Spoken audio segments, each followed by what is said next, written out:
कोशिश कहे स्वामी अशुभ क्रिया अशुद्ध, शुभ क्रिया शुद्ध तुम ऐसी क्यों न भरनी। गुरु कहे जब लो क्रिया के परे, तब लो चपल उपयोग जोग धरे। स्थिरता न आवे तो लो शुद्ध अनुभवना, याते दो क्रिया मुख पंथ की कतरे। बंध की करैया दो दोह में न भली कोई, बाधक विचारी में निषिद्ध कीनी करनी। बाधक विचारी में निषिद्ध कीनी करनी। बहुत अच्छा छंद है।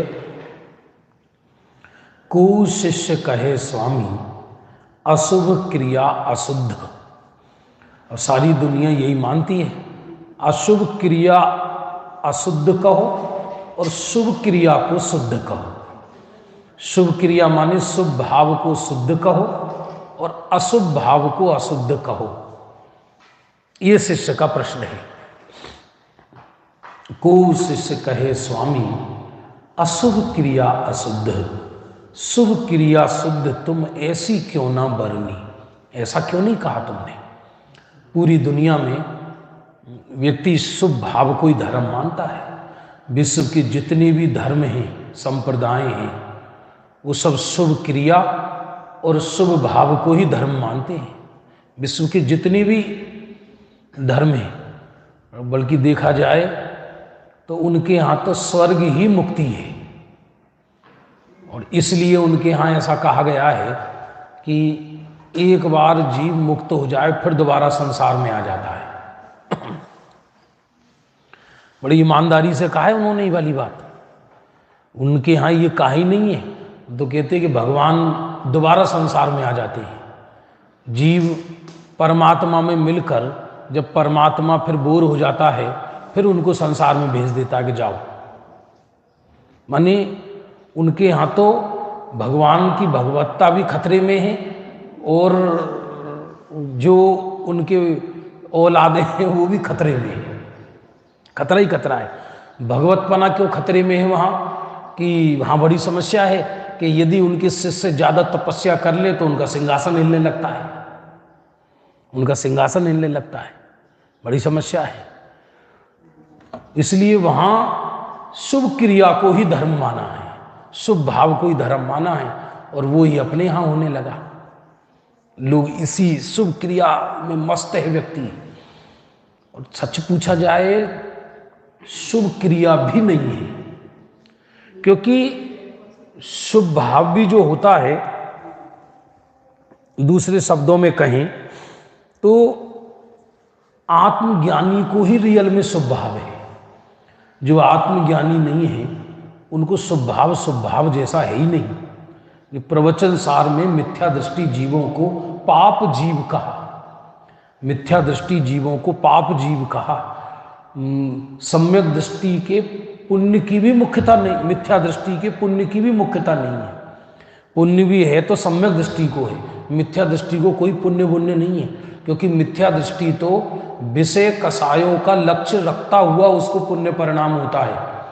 तो जहां विषय कसाय का लक्ष्य है उसको हल्का फुल्का पुण्य परिणाम है।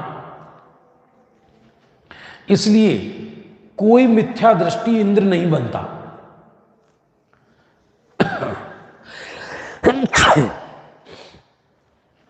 मिथ्या दृष्टि कोई इंद्र नहीं बनता।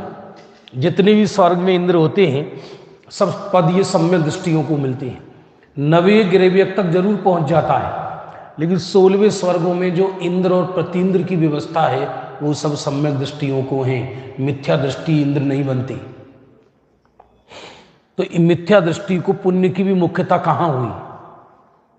अभी जो वर्तमान में हमको थोड़ा बहुत लोगों के छीछड़ा पुण्य नजर आता है वो बहुत पैसे वाले हैं, ये इसमें कुछ भी दम नहीं है। इसमें सब महादुखी हैं, महादुखी।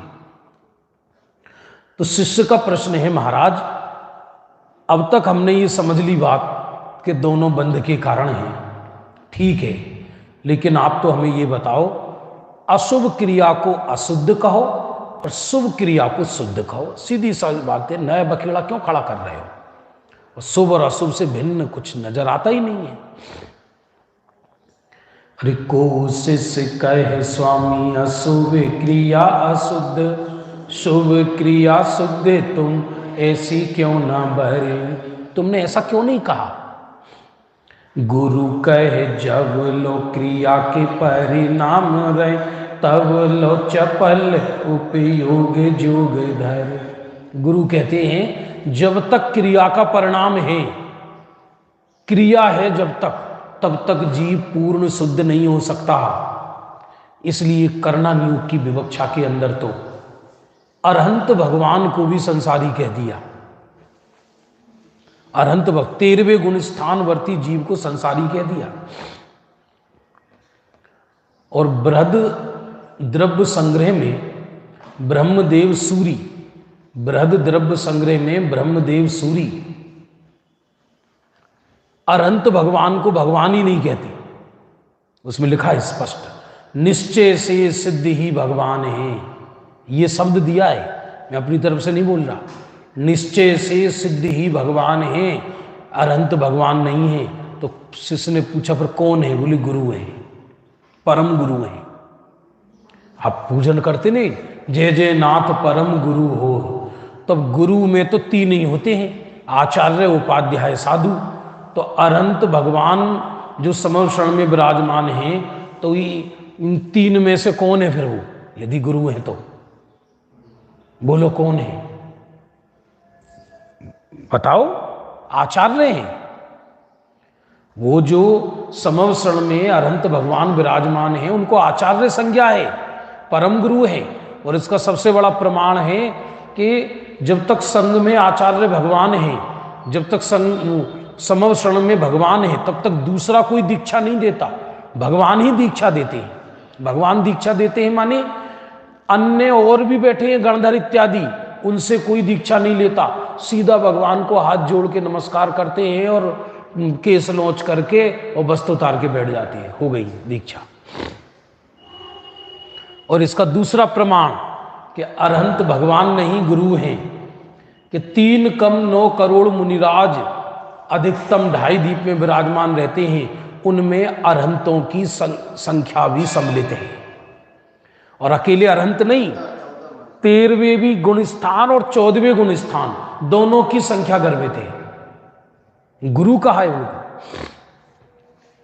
क्योंकि भगवान उसे कहते हैं जिसे कुछ करना बाकी ना बचे, जो परम कृतकृत्य हो जाए।